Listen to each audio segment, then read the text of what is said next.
Welcome to the Kinder Report. Well, as we start the second week of May, there is a ton of stuff coming out this week that we're going to have to be watching. Typically, after the unemployment numbers come out, it's a pretty quiet week, but we have earnings. We have a number of key reports coming out. So let's go ahead and get into tonight's video. Looking back, Friday was the big day, right? Everybody waited for it. We were supposed to get 1 million new jobs. Well, we got 266,000. And we had unemployment go up rather than go down. It was expected to drop to 5.8. It went to 6.1. So this is nothing like anyone talked about.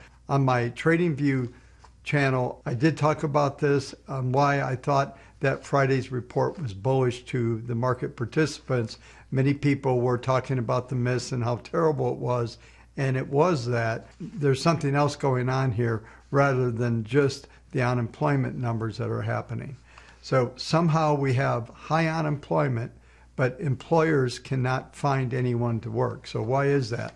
It's my opinion that it's because they're paying people not to work. So between stimulus and unemployment checks, that's keeping people staying at home. It's better for a lot of folks, especially on the lower tier of the economy, to just stay at home. So these are affecting the overall numbers. While they looked really bad, this element, I believe, is keeping those numbers from expanding. I talked about this in last week's video. I expected 2 more months of unemployment declining, then we would see the economy struggle to bring on jobs. Well, it looks like that's here faster than I thought. And the reason why this was bullish on Friday was because it has everything to do with more stimulus and people expecting more of the juice from the Fed to keep the markets alive. But that's definitely what's driving the markets. It's Sunday night, and even now we're seeing a pretty decent bid in the markets as we're coming into Monday. So this is going to continue. I think expectations will continue to drive the markets higher. Before I go into what we're going to see coming out this week, there's something else going on. Of course, everybody knows that ARK investment, especially their innovation strategy, was down 9% last week. It just continues to decline. And there's a lot of reasons for that, which I won't go into right now. But what's really happening here, a lot of the COVID 2020 trades are just collapsing. They're down 50% or more. And I think a lot of these stocks are going to drop into their base as their companies are reevaluated as we go forward. So I think the role in economy and what people perceived a year ago is much different than what's going on, especially with vaccines and other parts of the economy starting to come back online. As about 2 weeks ago in a live stream, I discussed that I thought the energy trade would still be on, and that is still happening. What we're seeing there is the energy sector was up almost 9% last week. Financials up 4.2. This goes back in November of last year, and even a bit earlier where I told you that this was going to be a big trade. Now, a lot of folks think the energy trade is over. I still think there's a ton to go in this trade yet. Now we have the disruption in the pipeline going up to the East Coast. That's going to put some upward pressure on prices for gasoline, maybe some other things. This will be temporary. The energy situation is still very tight. And because of some of the new regulations and some things that the current administration is doing, it's going to keep energy really tight. I've been hearing rumors about a shortage of energy this summer just because everybody's going to be driving and traveling around the country. We'll see about that. There's a number of subjects that I want to go through tonight. One of them was I was privy to some information on a large conference call, specifically apartment owners. And a lot of folks are getting concerned about some of the forbearance and some of the rent controls are likely to come off and how they're going to be handled. And the rumor is that the states may step in and keep some of the basic flow going to renters and protections on renters. It's really step one to trying to get rent controls in a number of states. So this is concerning a lot of property owners. This may start to come in if it gets more material into some of the REITs and some other areas, depending on what kind of traction these concepts and ideas get. I can tell you there were a lot of very nervous people on this call. So let's take a look at what's coming out this week. There's quite a bit of earnings coming out this week. There are plenty of material ones, but Nothing like we saw last week with some of the big names that came out. But on Monday, we've got 223 coming out, Tuesday 162, 127 on Wednesday, Thursday 221, and Friday we have 28. And I've earmarked Thursday as being the big day for the earnings. We have Disney, Alibaba, and some other big players. That's the primary day I think that folks will at least be looking to things, and there might be some effects on market sentiment. But as we look at the economic information that's coming out, there's nothing coming out on Monday. Tuesday is the JOLTS, or the job openings, and this goes to what I talked about a minute ago. If there's a substantial increase in job openings, this may contrast the element that I'm talking about right now. And just to bring in one other thought on that is I don't think people are going to go back to work until they cut out some of the stimulus. Then people will start to get back to work. And what's interesting right now, I've seen even McDonald's and a couple of those type of folks are actually paying people just to come in and have an interview. I've heard that there's also offers of $15 to $20 an hour for people just to come back to work. If you notice, if you go to just about any drive-through or anywhere around the country, you're going to see help wanted signs just about everywhere. This will be reflected in, I think, this JOLTS number as that comes out on Tuesday. Wednesday and Thursday are going to be huge. We have CPI coming on Wednesday. It's expected to be up 0.3. Everybody's going to be watching these inflation numbers. I'm not sure that inflation expectations have faded that much, but they definitely have faded. The CPI is the standout report on Wednesday. Thursday, we have the typical suspects. We have claims expected to show 490,000. Continuing claims came in at 3.69 million. That number has just been solid. It just hasn't moved. I'm still looking for a 3.2 million or less to be material and to change some of the outlook there. I don't see that happening at the moment. We also have PPI coming out, which is the same number that we're seeing on CPI, is a plus 0.3. And if that comes any hotter than that, that may have some effects on moving interest rates around. But it looks to me that everything's going to stay fairly solid there. I don't expect any surprises at the moment. Friday, there's also a ton of stuff. So this whole week is loaded up toward the end of the week. So we're likely to see some really choppy markets ahead coming into Wednesday. And then from Wednesday on, that's where all the activity is going to be. From the economic news to digest and earnings, that's where all the big numbers are going to be. Friday, we have retail sales expected up 2.2%. Industrial production is expected up 1.1%. Capacity utilization to come in at 75.1 plus. And then consumer sentiment is expected to come in at 91.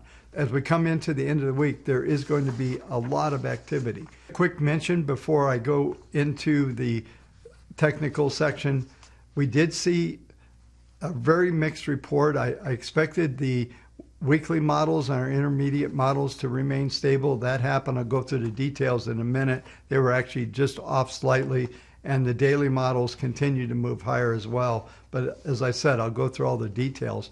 But I think we're going to have a really interesting week ahead of us. When I go through the technical section, you're going to see that we're looking at possibility of 4260, 4290 levels possible this week in the S&P. So let's go ahead and take a look at the charts and see what they're telling us.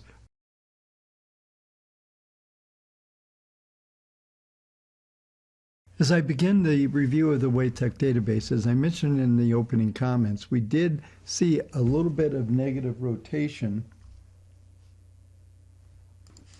as the weekly models saw 322 buy signals and 638 sell signals. It decreased down from around 75.4 down to 73.6%. And that's not a big deal. That is really stable. In a minute, I'll go through some of the forward expectations. Let's take a look at the daily models had 621 new buys and 229 sells. It moved to 59.01% bullish. This overall is a good sign. We still need to get above that 62% level to get the next level of acceleration to the upside, but we're likely to see that this week, especially with a lot of the reports coming out into that mid-cap and small-cap area this week again. What I want to take a look at here is if we look at the optimized weekly trades, typically we hold 201 days. Right now, the average current days is 102, and the percent realized so far is 50.8%.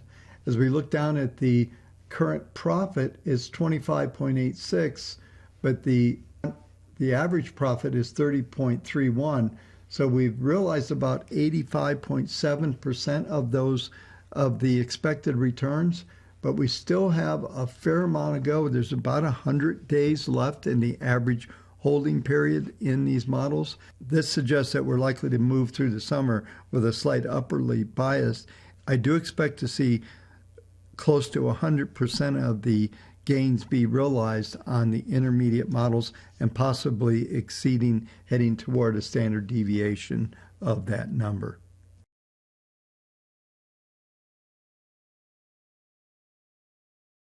As we begin with the E-mini futures, I am using the TradingView setup. We do have the market grid on here as well as the PPMs.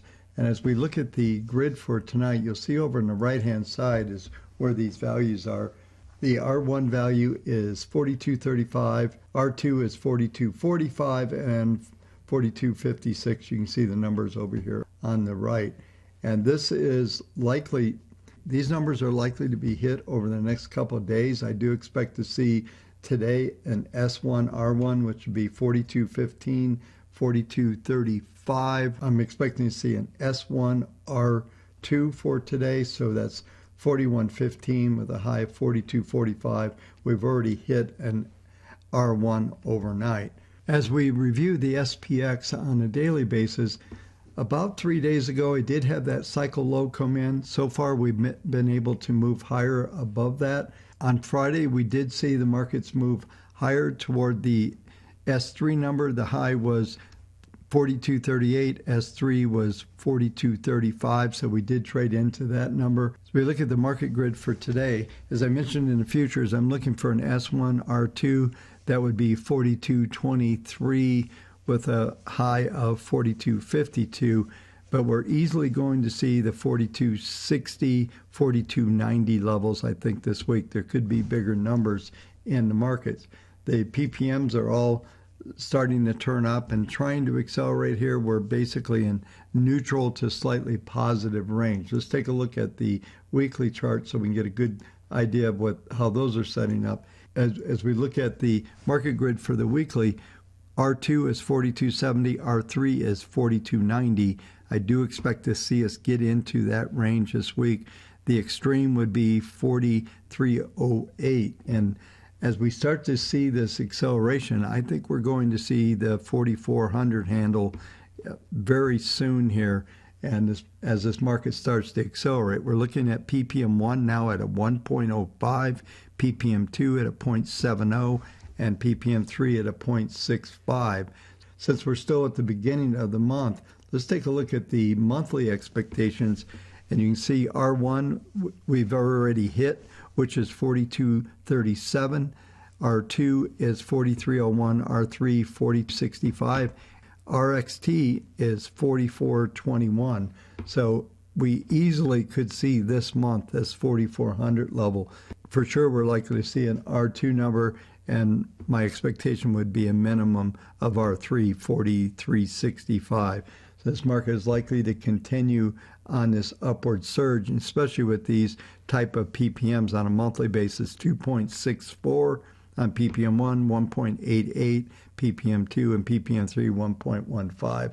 These are extremely bullish numbers, and I've talked about in a couple live streams in the past that I do not see this trend failing and any kind of decline down to the S1, S2 level on a monthly basis, which would be 41.24, 40.60 levels. That would be an absolute opportunity to get long in this market. Everything is pointing much higher, and for multiple months, and there's a very small likelihood we're going to see the sell in May and go away trade.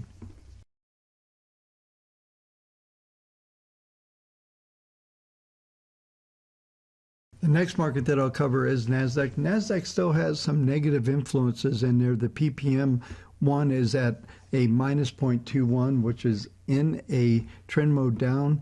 That number is at 13,815. The high so far has been 13,765, so that will be a resistance point, but it's likely if we remain stable over the next couple sessions that we'll start to see the PPMs lose some of this downward pressure. The key levels from a market grid standpoint today is the 13,479. We've had a low of 13,462, so we've actually been through that just a little bit. R1, 13,593, we're above that. So look for at least an S1, R2 number today, which would be moving up toward that 13,656, which is right at that 10-period moving average. Looking at the weekly charts, building some expectations for this week is we should see the market start to move back toward at least the R2 level, which is 13,903.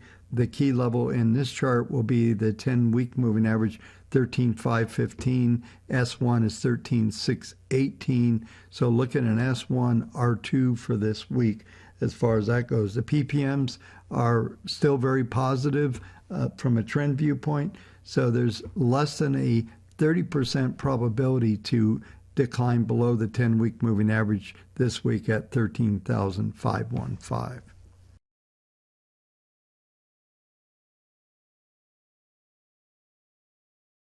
The final market that I'll cover tonight is gold. Gold continues to move higher in this pattern. I've talked about my expectation that we would move ultimately toward the 200-day moving average. That's at 1863. As we look at the market grid for today, the expectations are for S1, R1 today. If we do get below, which would be 1824, 1838. If we get above the R1, look for an 1845 in the pattern. The key trends to watch right now are going to be the weekly trends, and we are coming into some pretty decent resistance as the PPM3 is at a minus 0.28, which is in still trend mode, and that's at 1858. So as we look at the expectations for the upside, 1852 to the 1863 level is going to be major resistance at this level, but looking at the PPMs on the weekly, we're seeing a sharp acceleration at upward 0.75, which is very bullish. PPM 2 and 3 are still negative, but these are likely to turn over the next couple of weeks. And as I've been discussing on this market for a while, is once we make this turn and finish this intermediate bottom, the next phase will be moving well above the 1920 and possibility of getting up to around 1978 in this pattern. This will complete the video for tonight. Thank you for watching. We'll talk to you tomorrow night. Hey everyone, Bob Kendall here. Just want to thank you all for watching my videos. If you do want to support the channel, go to www.kendallreport.com/WaveTech. Sign up for our software. You get market grid on 165 individual stocks and indices. You also will get 16,500 buy and sell signals on our entire database. I thank you so much for supporting the channel. Those of you that already signed up, thank you so much.